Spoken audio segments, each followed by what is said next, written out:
Well, good afternoon, students of Florida history. Mr. O'Brien here once again with the unit review. Florida during the Civil War from 1861 April till April of 1865. On the first slide, we see the American flag of the Union. Florida was the 27th star on the Union flag, and yet we come into the Union in 1845, and by 1861, we are gone. States' rights. We're the third star in the Confederate flag. If you look at these images here, it is true, there were freed black men who fought for the Union against the Floridians and some of their former plantation owners. Looking at the photograph in the middle, I believe the Florida 4th Infantry fought at Gettysburg, the pivotal battle of the Civil War, and this is celebrating I believe it was the 50th anniversary of Gettysburg. And so, let's begin our story, shall we? Just in case you didn't know, the Union soldiers are often called Yankees, Bluecoats, Federals, and the people from the South that decide to secede or lead the Union were called, Johnny Reb, okay? They wore gray jackets, and sometimes people get confused about that, right? So remember, the South is gray, and the Union is blue. But during the Civil War, especially in the South, because of the difficulties of the blockade, a lot of the Southern fighters wore clothing like farmers, and often they did not have complete uniforms.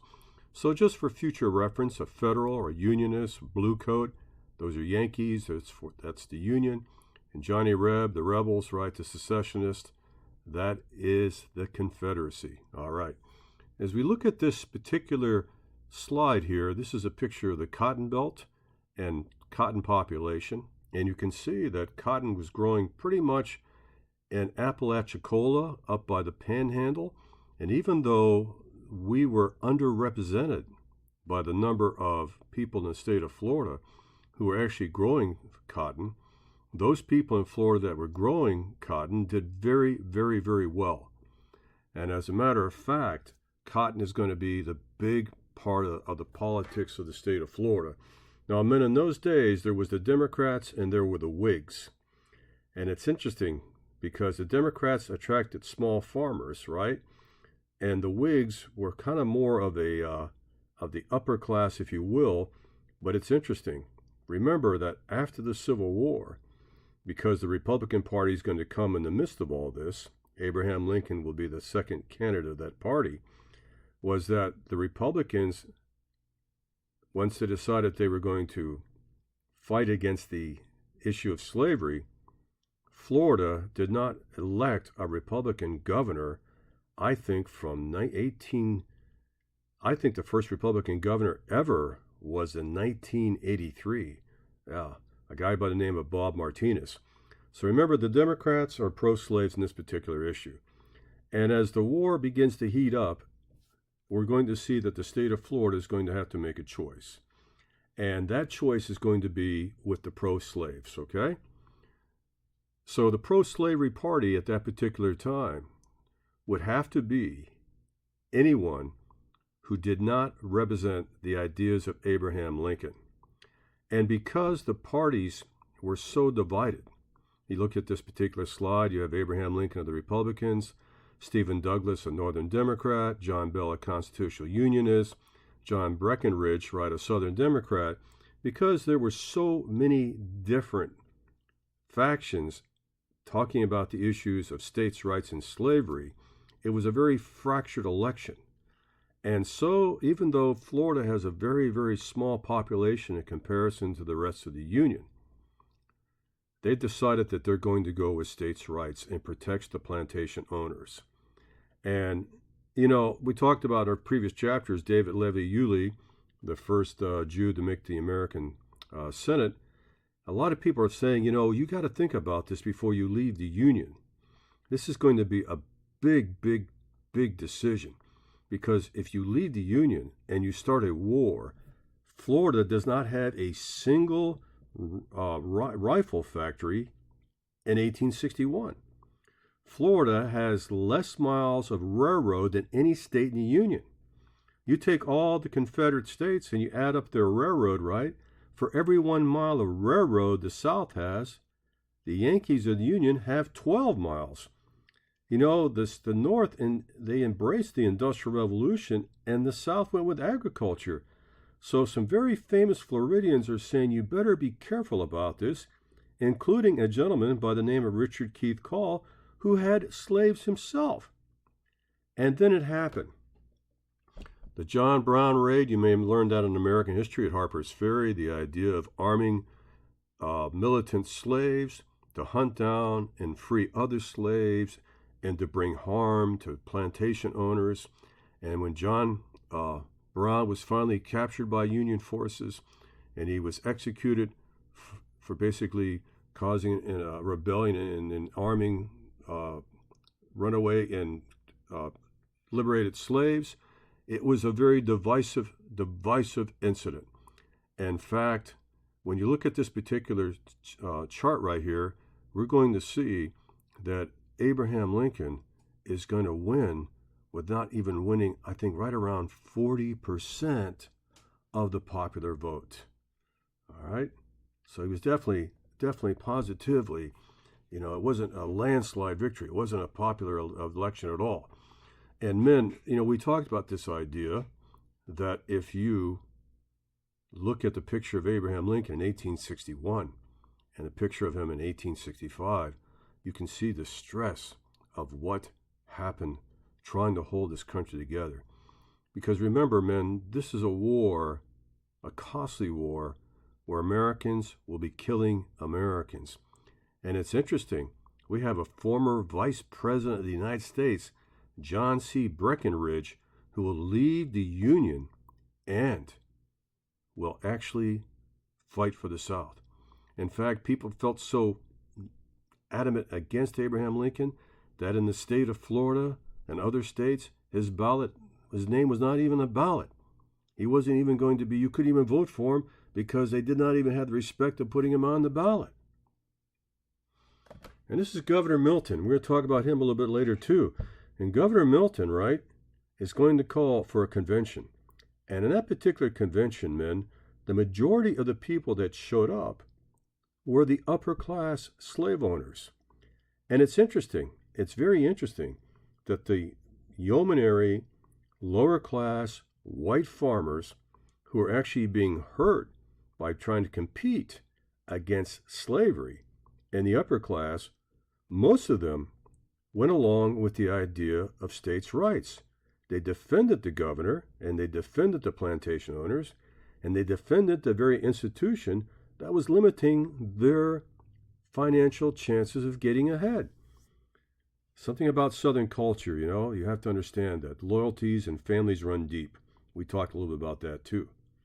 Now, when Florida left the Union, right, it was for a very, very brief moment, if you will, was it actually an independent country. It's not like they left the Union and the next day they became part of the Confederacy, but for a brief time, we were an independent country. You can see that the borders have been redrawn. It's not like East Florida and West Florida during the days of the English, right? And if you look on the right-hand corner, you can see that we have a new flag, and that's the first flag of the Florida secession. But men, while I'm here, remember there are some places that did not go with the Confederacy in Florida. More importantly, Key West stayed with the Union. That hurt them. That hurt the South. The Dry Tortugas, Fort Jefferson, Union. Some of the places around Pensacola and Santa Rosa near Fort Pickens, Union. Well, why? Because now, when they bring the naval blockade in to starve the Confederacy and stop smuggling into Florida, those particular naval bases I just mentioned, all right, or those seaports, are going to be places where the Union can bring and anchor their ships for repair and for service and to make sure that they police the very long coast of Florida effectively. All right? And as we talked about, right, gentlemen, take a look at these old cannons here. This is pretty crazy, right? So Fort Pickens, very close to Pensacola, had not been occupied since the Spanish the Mexican-American War, and we can see that by the size of these guns that they can control all the maritime trade in those areas. So having those forts on the Union side is really, really, really going to be a fantastic advantage. But the Confederate States of America will fight on. All right. Now, I love this quote here. Richard Keith Cole.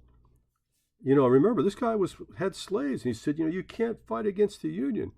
You have opened the gates of hell, from which shall flow the curses of the damned, which shall sink you into perdition. Perdition meant is basically, that's Hades, that's hell, okay? 140,000 residents, and almost 1 out of 2 were slaves.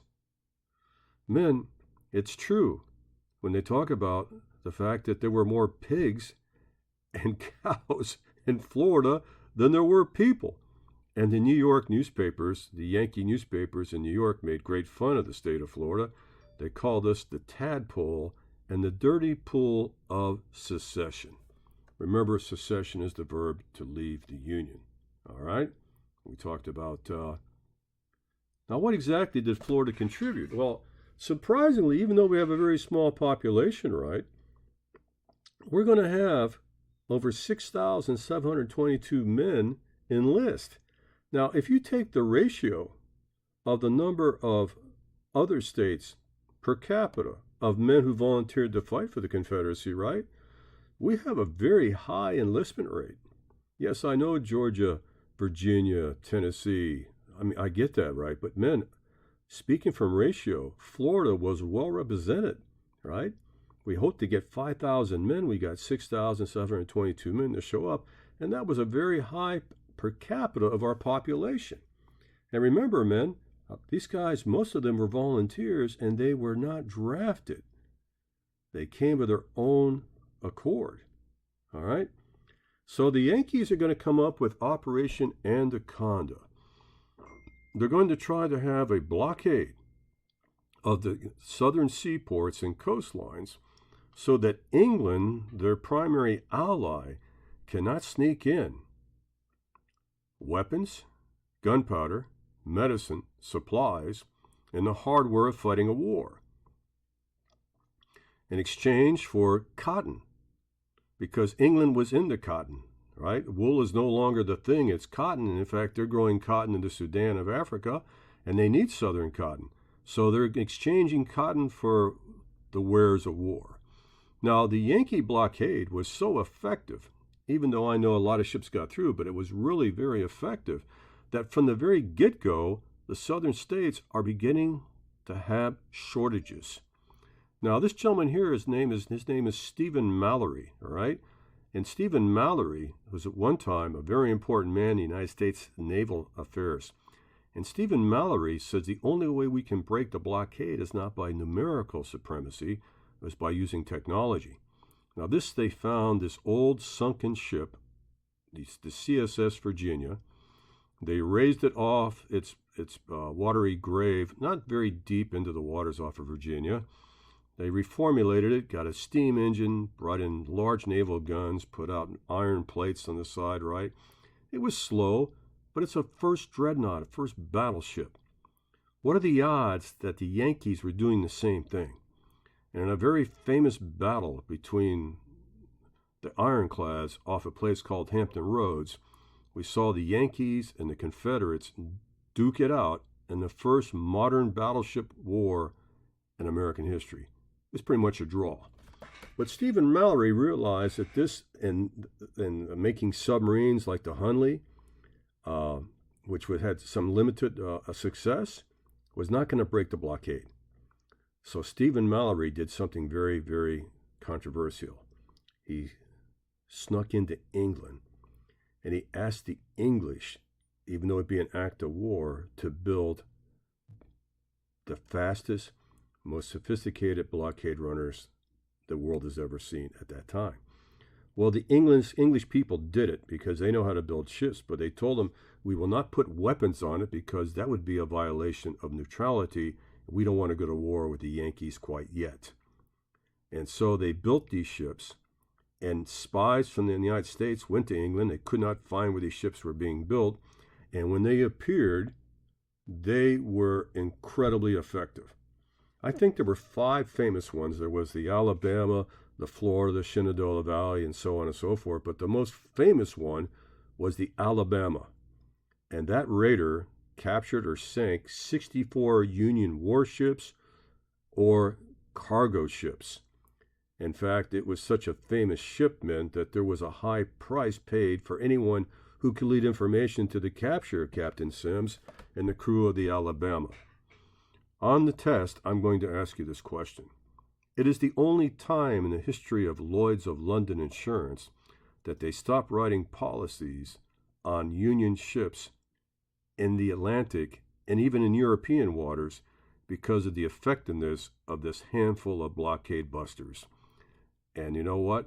Eventually the Alabama will be sunk off the coast of, I believe, they came into France for repairs. In the English coast, it'll be sunk by the USS Kearsarge. In fact, it was so bad how much damage this ship done that after the war, the United States sued England and talked about war, and it was called the Alabama Claims. But England paid up because they did not want a war at that particular time. So, men, this was a bright moment for the Confederacy, but did it break the blockade? No. Was it a thorn in the side of the Union Navy? Yes. Were the Southerners still having shortages of supplies and facing starvation? You bet. Okay. Now, gentlemen, this is Edmund Kirby Smith.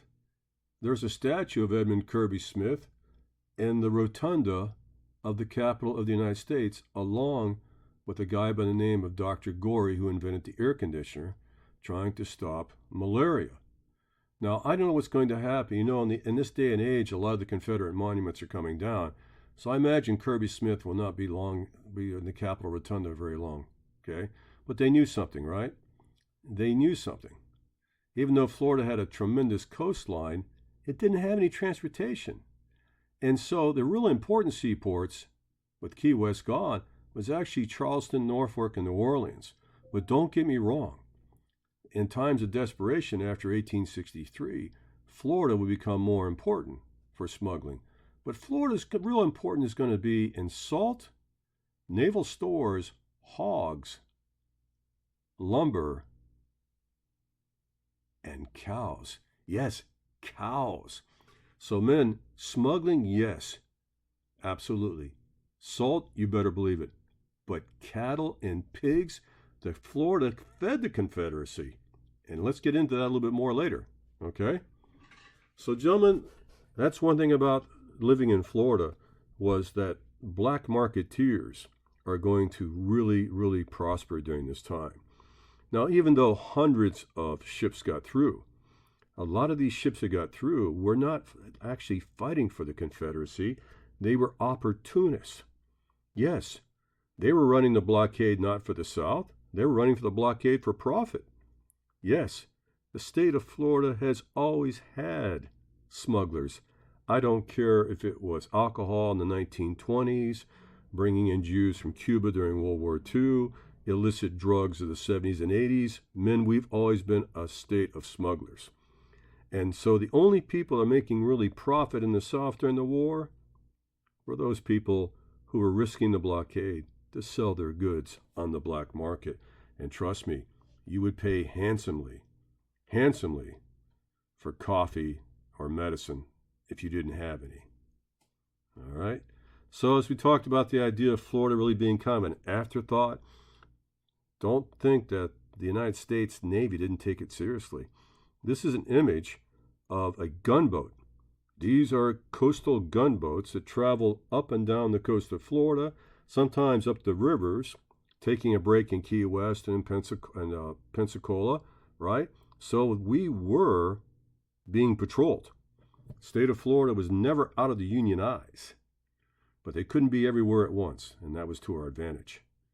Now, men, we talked about, this is a place called Cedar Key, north of St. Petersburg, just south of the Big Bend, Apalachicola, and this is a place where the South needed Florida badly.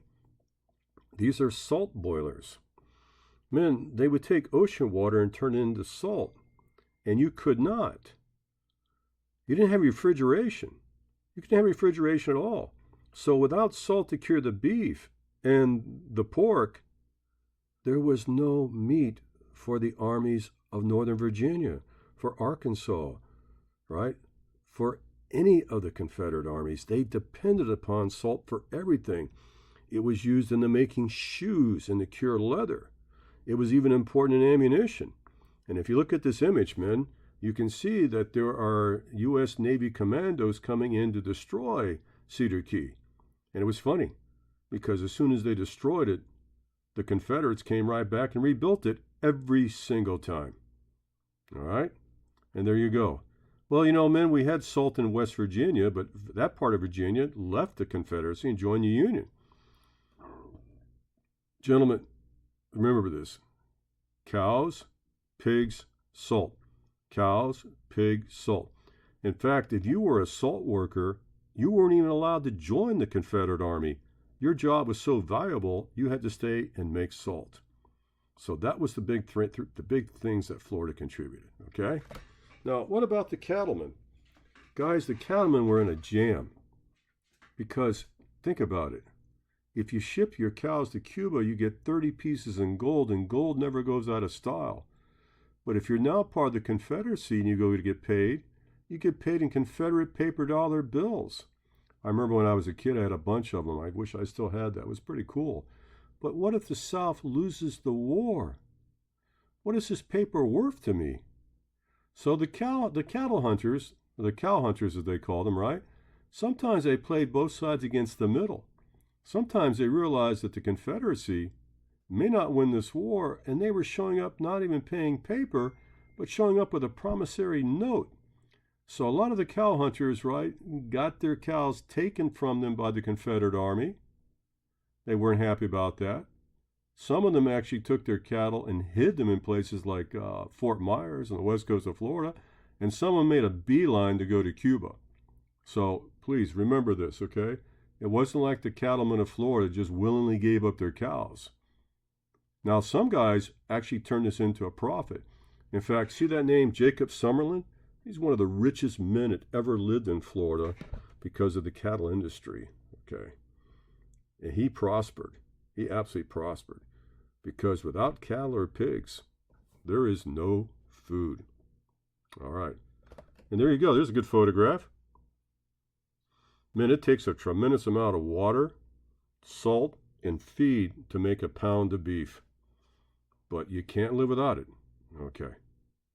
Now, men, here's something. This is a good photograph here, guys. You know, when you take all the young men away from the state of Florida, what do you got left? You got left the women, the wives, the mothers, the sisters, and the very old or the very, very young. And they held the state together. There were whole towns in Florida during the Civil War where you couldn't find a dozen men of age. This was a state run by women, and they suffered shortages you could not believe.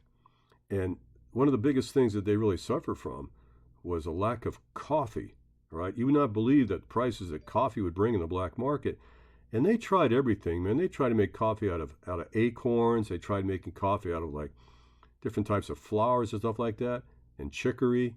And I've had chicory coffee. You know, man, I can go without a lot of things, but embargo coffee? We got a problem. Okay. These were tough people back then, guys.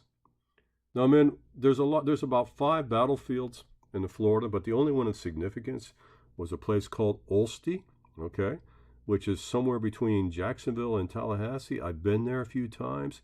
It's just a small field with a couple of cannons and a monument or two, a couple of plaques. My poor wife, right? You know, and remember this, guys. Remember, you know, the whole idea of Abraham Lincoln was that he said, you know, we got to go down and take Florida out of there, even though they're the smallest state in population, because I want to do 2 things, maybe 3 things. I want to cut off all these food rations coming out of Florida, okay? I want to liberate African Americans on the plantations of Florida, give them weapons, recruit them into the Union Army, give them the blue jacket, okay? And if I can restore Florida into the Union, at that time, they were worth, I think Florida was worth like 3 electoral votes, if I remember correctly. Wow, things have changed now, huh? I think Florida's like the number 3 for electoral votes. And you know what? Abraham Lincoln didn't think he could win re-election, and so he needed every vote he could get. So they came in from Jacksonville, and they ran into an army of Floridians and Georgian veterans who did something very dirty. They set up a battlefield perfectly, and where they used a wooded area that they were able to set on fire. And through the fire and the smoke and the confusion of the battle, they were able to take out the overconfident Union Army. Now, men, this battle was ferocious, all right? And it was very hot that day, and fresh drinking water was an issue, and the smoke and the fire was terrible. In fact, between the what they call the rebel yell and the Georgia veterans and the Florida home fighters, right, the Yankees did something that they rarely ever did. They left the field. Now, leaving the field is not rare. Sometimes you tactically have to withdraw, but they left their wounded on the field, and that's something you don't do. So this encouraged the Southerners, and you know what? It was going to be one of the last victories that the South will ever have. Now, men, it's interesting because if we look at the statistics here, right, you're going to see that there were 506 Union soldiers unaccounted for.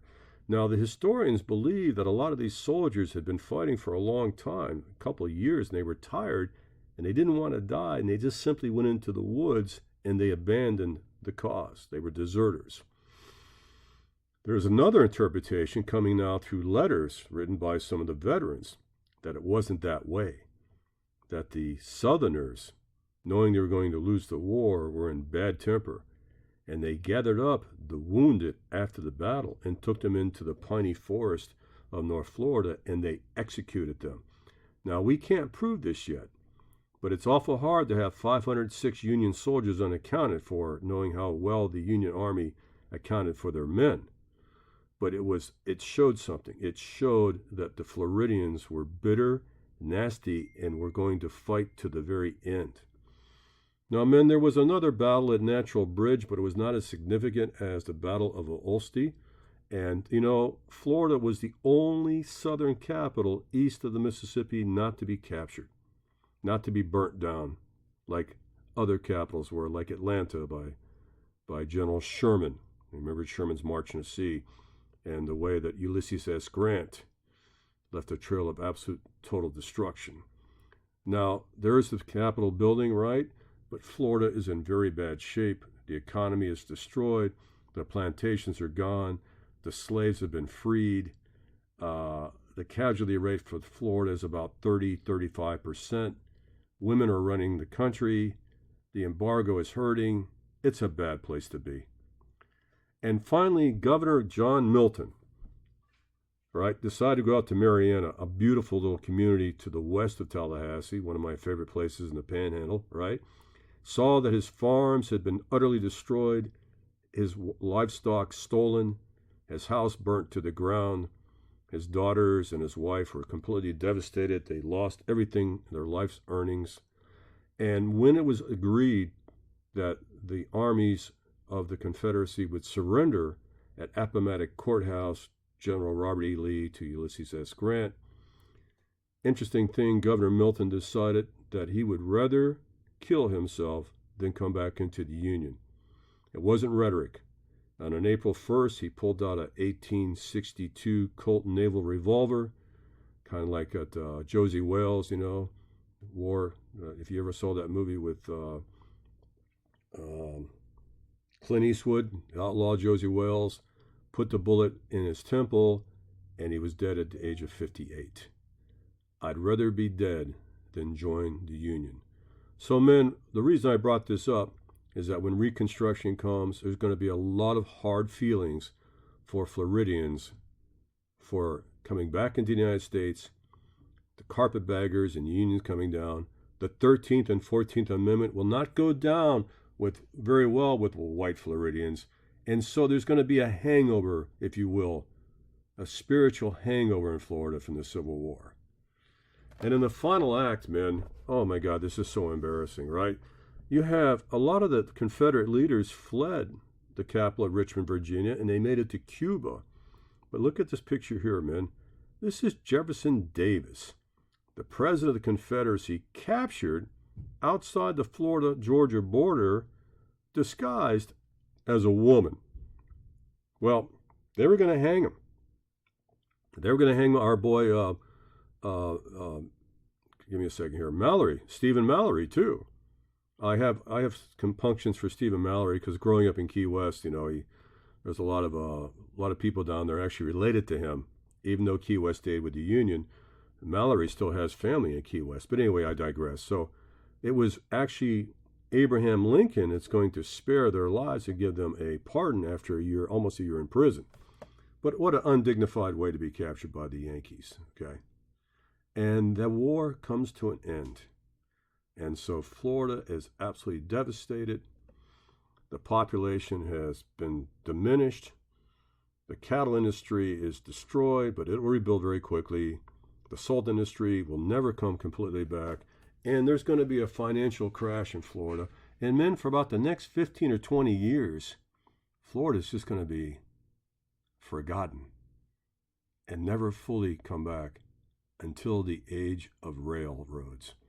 And guys like Henry Plant and Henry Flagler and tourism will change all that. But men, that's not going to be until about the 1880s to about the early 1900s. So Florida is going to be a forgotten land. Okay, men, that wraps up for this lecture. And I hope you enjoyed yourself. And I'm looking forward to seeing you again real soon.